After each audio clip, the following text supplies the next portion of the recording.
मुलाकात खासी हो रही है। अल्लाह करे कि असरात इसके अच्छे हों। बड़ी मेहरबानी। आज जो मसला आपके साथ हम रखने वाले हैं वो एक इंसानी मसला है, एक ह्यूमन सफरिंग का एक मसला है। तो मैं इसके ऊपर तो कुछ नहीं कहूँगा इस मौके के ऊपर। मैं I would request Ali Mohammad Khan sahab, जो कि हमारी प्रिजनर्स कमेटी के हेड हैं, उनको लीड कर रहे हैं और सिटिंग MNA हैं, तो ये आपको एक ब्रीफ देंगे। उसके बाद हम चाहेंगे कि कुछ जो लोग हैं जो कि एक्चुअली सफ़र कर रहे हैं वो कुछ आपसे शेयर करें कुछ अपने, और अगर उसके बाद कोई सवालात आपकी तरफ से हुए तो उसका हम इंशाअल्लाह ताला जवाब दे देंगे। अली, आपके लिए ओवर। जी, बिस्मिल्लाहिर्रहमानिर्रहीम। बिस्मिल्लाहिर्रहमानिर्रहीम। अल्लाहुम्मा सल्लि व सल्लिम मुबारक अला सय्यिदिना मुहम्मद व अला आलि मुहम्मद। तमाम मीडिया के दोस्तों का शुक्रिया। इस वक्त हम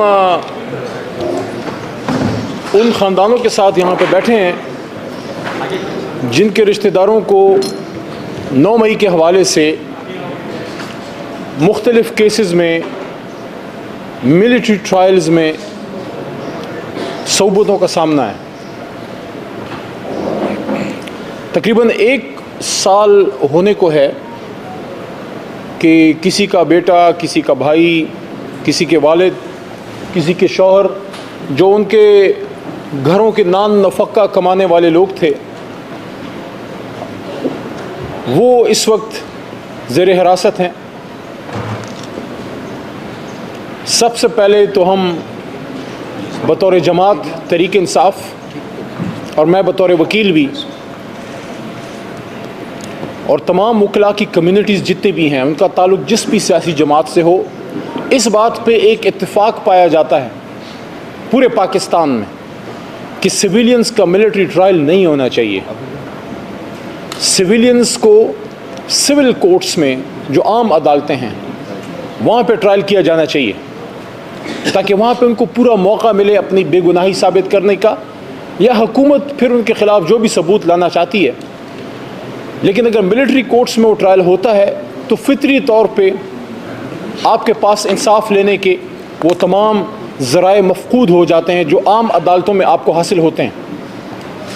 इस वजह से तहरीक इंसाफ बतौर जमात ये समझती है कि फ़ौरी तौर पे ये केसेस मिलिट्री कोर्ट से, जहाँ पे बहुत सौ के चल गए हैं ये केसेस, तकरीबन अबू ज़र साहब बैठे हैं, बैरिस्टर साहब, और फैमिलीज़ भी बैठी हैं, तो आपको बताएंगे तकरीबन सारे केसेस शायद कंप्लीट हो गए हैं, ख़त्म हो गए हैं।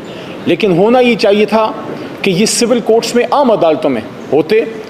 और अब भी हम अदालतों से इस्तदा करते हैं, सुप्रीम कोर्ट ऑफ पाकिस्तान से, कि उसका लार्जर बेंच बने। आज उसमें केस था, आज फैमिलीज़ आई हुई थी, पिछली पेशी भी आई हुई थी, और वहाँ पे मुद्दा हमारा ये है इन फैमिलीज़ का कि एक बड़ा बेंच बने जो इस पर फैसला करे कि क्या इन फैमिलीज़ का, ये जो प्रिजनर्स हैं, इनके केसेस मिलिट्री कोर्ट्स में होने चाहिए थे, ये तो आम अदालतों में होनी चाहिए, क्योंकि सिविलियन है।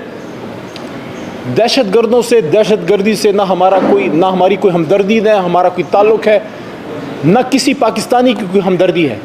लेकिन ये फैमिलीज़ खुदा न खास्ता दहशत गर्द नहीं है, या आपकी तरह मेरी तरह आम पाकिस्तानी हैं और हमारी और आपकी हमदर्दी के ये मुस्तहिक हैं। जहाँ रियासत माँ की तरह होती है और तनबीह करती है, वहाँ वो प्यार और मोहब्बत से भी काम लेती है। माजी में बहुत वो लोग जो रियासत के ख़िलाफ़ बंदूक उठाए के मैदान में आए और लड़े रियासत से, उनसे भी रियासत ने बात की, और बहुत से लोग मेन फ्रेम में आए। ये तो फिर इस कौम के बच्चे हैं, लाहौर के रहने वाले हैं, गुजरावाले के रहने वाले हैं, मुल्तान के रहने वाले हैं, कुछ पख्तूनख्वा के कुछ इलाकों से, कुछ सिंध से होंगे, कुछ बलूचिस्तान से शायद हों।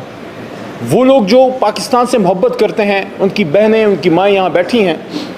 और ये जो बच्चे इस वक्त असीरान हैं, जो साल से तकरीबन होने को है, ईद उनकी गुजर गई जेल में, बड़ी ईद भी गुजरी, मेरी भी गुजरी, ईद उल अज़हा मैंने भी जेल में गुजारी। जेल की ईद का मुझे भी पता है कि जेल की ईद की तकलीफ़ क्या है, अपने माओ, अपने प्यारों से दूर रहने का दुख क्या है।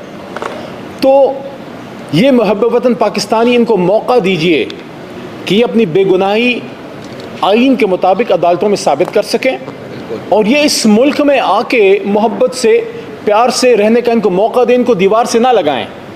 और इनको पाकिस्तान की खिदमत का मौका दें। इन्हीं में से, इन्हीं बच्चों में से कोई आगे CSS करेगा, इन्हीं में से कोई आगे आके बिजनेस करेगा, इन्हीं में से आगे आके कोई आर्म्ड फोर्सेस में नौकरी करेगा। बच्चे हैं, कम उम्र हैं, तो इनके साथ मोहब्बत वाला, प्यार वाला रवैया होना चाहिए। और आखिर में दोबारा ये बात, ईद पे इनकी फैमिली से मैं जाके मिला, क्योंकि पाकिस्तान तहरीक इंसाफ की कोर कमेटी ने इनके हवाले से एक असीरान की, प्रिजनर्स की कमेटी बनाई, जिसमें मुझे ज़िम्मेदारी दी। उसमें हमारे और भी ज़िम्मेदार लोग हैं। हमारे चेयरमैन तहरीक इंसाफ, जो सिटिंग चेयरमैन है बैरिस्टर गौर साहब, सेक्रेटरी जनरल उमर अयूब साहब, सारे उस कमेटी में हमारे साथ हेल्प करते हैं, काम करते हैं। वकला उसमें बैठे हैं, रऊफ़ भाई का शुक्रिया कि इसमें हेल्प करते हैं, वकला ILF के, और सिविल सोसाइटी के लोग भी उसमें मौजूद हैं। हमने इन फैमिलीज़ की तकलीफ़ ईद में देखी है, और मैं ये समझता हूँ कि हुकूमत को इस मामले को प्रायोरिटी पे देखना चाहिए। मैं मोहतरम चीफ जस्टिस ऑफ पाकिस्तान जनाब काजी फाइज ईसा साहब से भी इस्तदा करूँगा कि इसको सूरत से देखिए, इसको आप इसमें बराए करम इसको जल्दी निपटाइए, इसमें बड़ा बेंच बैठे, ताकि ये हमारे बच्चे जो हैं वापस कौमी धारे में आके मुल्क की खिदमत कर सकें। देखें, मैं दोबारा ये कहना चाहता हूँ, तहरीक इंसाफ एक पुरअमन जमात है। कभी तहरीक इंसाफ ने पुरतशद्दुद कार्रवाइयों का ना कहा, और हमारी 27 साल की 26 साल की तारीख़ है। कल हमारे यौम तासीस है। इमरान खान साहब वो आदमी जिसने हमेशा पुरअमन एहतजाज की बात की। 9 मई को भी हमने एक पुरअमन एहतजाज किया, कभी पार्टी ने किसी को पुरतशद्दुद होने का नहीं कहा। लेकिन अगर कहीं कुछ ऐसे वाक़यात हुए हैं तो इमरान खान साहिब ने और मैंने और हमारी कोर कमेटी के मेंबरान ने, हमारे राइट साइड पे बैठे रऊफ़ हसन साहब ने, मेरे लेफ़्ट साइड पे बैठे अबूज़र न्याजी साहब ने, सब हमारी मेन लीडरशिप ने, बैरिस्टर गौर साहब ने, उमर अयूब साहब ने, सब ने ये बात की है, शिबली फराज ने, कि जुडिशल इंक्वायरी कीजिए, सुप्रीम कोर्ट के नीचे जुडिशल इंक्वायरी कीजिए, देखिए कि मामला कैसे हुआ, क्यों हुआ, और हकीकत तक पहुंचिए कि एक पुरअमन सियासी जमात पे टैग क्यों लगाया गया। हम तो पुरअमन लोग हैं, हमने तो एजुकेटेड क्लास को, फैमिलीज़ को, बच्चों को सियासत में लेके आए, और वो लोग जो कलम के मजदूर हैं उनको कहा कि आप सियासत में आएँ। पाकिस्तान में अगर कोई पुरतशद्दुद हो सकता है, कोई हो सकता है, इमरान खान या तहरीक इंसाफ कभी भी नहीं। तो इसलिए इन फैमिलीज़ के साथ हमदर्दी कीजिए, इनके मसाइल के हल पे गौर कीजिए।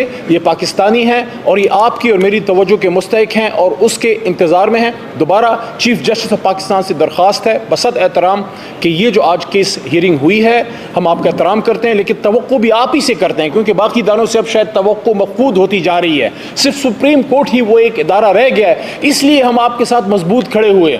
जब 6 जजेस का लेटर आया, कोई सियासी जमात जुडिशरी के साथ खड़ी नहीं हुई, सिर्फ तहरीक इंसाफ खड़ी हुई, क्योंकि हम ये समझते हैं कि हमारी जमात का नाम ही इंसाफ है। हम जुडिशल सिस्टम की मजबूती के लिए हम जो है आपके साथ, और उसके लिए हमने पूरे मुल्क में इस पे प्रोटेस्ट किए कि 6 जजेस का जो मामला है ये क्यों हुआ, क्योंकि जिन लोगों के पास लोग इंसाफ लेने आते हैं, अगर उन्हों कोई इंसाफ लेने का तलबगार बनना पड़े तो फिर मुल्क का क्या बनेगा। इसलिए 6 जजेस वाले मामले पे हमने मोहतरम चीफ जस्टिस साहब से दरख्वास्त की थी, इस्तदा की थी कि आप इस पे सो मोटो नोटिस लें। उन्होंने नोटिस लिया और पिछली हियरिंग में उन्होंने ये भी कहा कि इस पे फुल बेंच बनाएंगे। ये हमारा वो मुतालबा था कि आप, ये मामला जुडिशरी का है, इसको आप इंतज़ामिया की तरफ ना भेजिए, क्योंकि उन्हीं से तो ये सारे मामलात हुए हैं। इसलिए हम चीफ जस्टिस से ये इस्तदा करते हैं कि हमारी सारी तवक्कुआत इसमें जुडिशरी से हैं। बाकी इदारों ने जो हमारे साथ किया है, 8 फरवरी को जो हुआ, अभी जो 21 अप्रैल को हुआ, हमारा मैंडेट चुराया गया, उस पर फिर किसी दिन बात करेंगे, उस पर तफसीली बात होनी चाहिए, पार्लियामान में भी बात करेंगे। लेकिन आज हम इन फैमिलीज़ के लिए इकट्ठे हुए हैं पार्लियामान में। कल बैरिस्टर गौर चेयरमैन तहरीक इंसाफ ने इस पर बात की है, मैं भी यहाँ आपके सामने बैठा हूँ। मैं रऊफ़ भाई और तमाम लोगों का शुक्रिया भी अदा करता हूँ कि आप सब ने हमें इस पर हेल्प किया। मीडिया का शुक्रगुजार हूँ और दरख्वास्त करूँगा, मेरे राइट पे बैठे हैं अबूज़र साहब, इस पे राय का इजहार कीजिए, और फिर फैमिलीज़ जो हैं उनसे भी दरख्वास्त होगी कि वो अपना मौक़िफ़ दीजिए। खासकर आज जो सुप्रीम कोर्ट में कार्रवाई हुई है उस पर हमारे फैमिलीज़ के तर्जुमान जो हैं वो बात करेंगे। जी बैरिस्टर साहब, चलिए।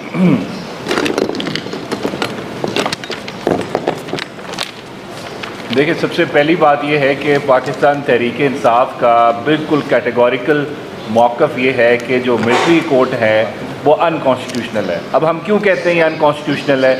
आपके आइन का आर्टिकल 175 कहता है कि जो जुडिशरी और एग्जीक्यूटिव होंगे उनके फंक्शंस आपस में मिंगल नहीं करेंगे। यूज़र नहीं कर सकता आपका एग्जीक्यूटिव जुडिशरी का फंक्शन। अब इसमें मसला क्या है, जो आपके कर्नल साहब जिन्होंने ट्रायल प्रिजाइड किया है मिलिट्री कोर्ट के लोगों का, वो कर्नल साहब मिनिस्ट्री ऑफ डिफेंस के मुलाजिम हैं, वो एग्जीक्यूटिव को रिप्रेजेंट करते हैं। अगर एक कर्नल साहब ने ट्रायल करना है एज अ जज, वो एक एग्जीक्यूटिव का ऑफिसर जुडिशरी का जो फंक्शन है उसको यूजर्व कर रहा है, उसको एज्यूम कर रहा है, उसका रोल जो है वो उसने छीन लिया है। तो यही हमारा मेन मुद्दा है, यही पॉइंट है कि हम चाहते हैं कि इनका अगर ट्रायल होना है किसी का तो वो एक जुडिशरी का ऑफिसर करेगा। ये हमारे आइन के अंदर लिखा हुआ है, सेपरेशन ऑफ पावर प्रिंसिपल हमने अपहोल्ड करना है। अब सेपरेशन ऑफ पावर प्रिंसिपल क्या कहता है? जुडिशरी का वो काम है कि लोगों के फैसले करना, एग्जीक्यूटिव का काम है लॉ को इन्फोर्स करना, पार्लियामेंट का काम है लॉ को बनाना। लेकिन अगर कोई इदारा किसी और इदारे का काम करना शुरू कर देगा तो मुल्क में कॉन्स्टिट्यूशनल क्योस आ जाएगा, कॉन्स्टिट्यूशनल डेडलॉक आएगा। यही वजह है कि इन लोगों के जो ट्रायल्स हुए हैं वो किस तरह हुए हैं। जब आप एक ऐसे शख्स को प्रिजाइडिंग ऑफिसर कोर्ट का बना देंगे जो एग्जीक्यूटिव को रिप्रेजेंट कर रहा है। अब इसकी मैं मिसाल आपको देता हूं कि एक पुलिस ऑफिसर है जो आपके खिलाफ FIR रजिस्टर कर रहा है, वही अगर आपका जज बन जाए तो क्या वो इंसाफ करेगा? ये तो कॉन्फ्लिक्ट ऑफ इंटरेस्ट है। यही हमारा सारा केस है कि इस वक्त जो आपके कंप्लेनेंट्स हैं वही आपके जज हैं, वही ज्यूरी हैं, वही आपको सजा दे रहे हैं। तो ये आइन से मुतसादिम ट्रायल हो रहे हैं। यही सुप्रीम कोर्ट ऑफ पाकिस्तान के जो 5 जजेस ने ओरिजिनल जजमेंट दी थी, यही कहा था ये आपके आर्टिकल 175 की वायलेशन में मिलिट्री कोर्ट बना है जहां पे सिविलियंस का ट्रायल हो रहा है, और आर्टिकल 10 ने जो राइट टू फेयर ट्रायल कहता है किसी भी क्रिमिनल लायबिलिटी डिटरमिन करनी अगर आपने तो फेयर ट्रायल से होगी, उसको पूरा मौका दिया जाएगा। अब यहाँ पे क्या हुआ? यहाँ पे 4 दिन के अंदर ट्रायल खत्म हुआ।